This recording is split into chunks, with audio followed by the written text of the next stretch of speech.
மூன்று முடிச்சு சீரியல் ரீசெண்டாக டெலிகாஸ்ட் ஆன எபிசோடில் எடுத்த மேக்கிங் வீடியோவை ஷேர் பண்ணியிருக்காங்க.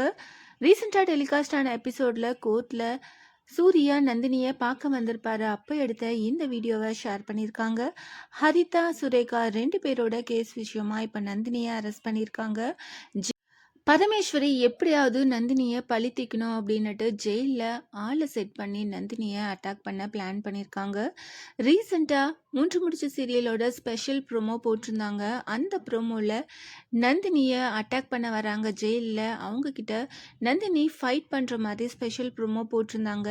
இவ்வளோ நாள் சூர்யா மாஸாக ஃபைட் பண்ணுற மாதிரி தான் நம்ம பார்த்துருந்தோம். இப்போ நந்தினியும் ஃபைட் பண்ண போகிறாங்க. நிஜமாவே ப்ரோமோவை பார்த்துட்டு ஃபேன்ஸ் எல்லாருமே ரொம்பவே ஈகராக வெயிட் பண்ணிகிட்ருக்கோம். மூன்று முடிச்சு சீரியல் எப்பயும் போல் இந்த வாரமும் டிஆர்பி ரேட்டிங்கில் ஃபஸ்ட் பிளேஸில் வந்திருக்கு. 9.01 டிஆர்பி ரேட்டிங் வாங்கி மூன்று முடிச்சு சீரியல் சன் டிவியில் டெலிகாஸ்ட் ஆகிட்டுருக்கு சீரியல்ஸ்லேயே ஃபஸ்ட் பிளேஸில் வந்திருக்கு. ஃபேன்ஸ் எல்லாருமே ஸ்டோரியோட ட்ராக் ரொம்பவே லேகாக போயிட்டுருக்கு, ஸ்டோரியோட ட்ராக்கை சேஞ்ச் பண்ணுங்க அப்படின்னு சொல்லிகிட்ருக்காங்க. ஆனால் இப்போ போகிற ட்ராக்கை பார்த்தா இன்னும் கொஞ்ச நாள் கோர்ட் போலீஸ் ஸ்டேஷன் அப்படின்னு தான் போகும் அப்படின்னு நினைக்கிறேன். எப்போ சுரேகாவை கண்டுபிடிச்சி மீட்டு கொண்டு வராங்களோ அது வரைக்கும் இந்த மாதிரி தான் ட்ராக் போயிட்டுருக்கும். நம்ம வெயிட் பண்ணி பார்க்கலாம் என்ன மாதிரி அப்கமிங் எபிசோட் வரப்போகுது அப்படின்ட்டு.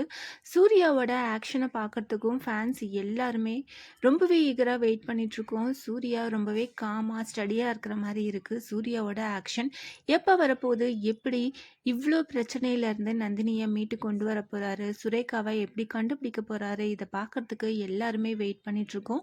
மூன்று முடிச்சு சீரியல் ஷூட்டிங் ஸ்பாட்டில் எடுத்த இந்த மேக்கிங் வீடியோ பார்த்து நீங்கள் என்ன நினைக்கிறீங்க அதை கமெண்ட் பண்ணுங்கள். இந்த மாதிரி அப்டேட்ஸ் தெரிஞ்சுக்க மறக்காம சேனலை சப்ஸ்கிரைப் பண்ணுங்கள்.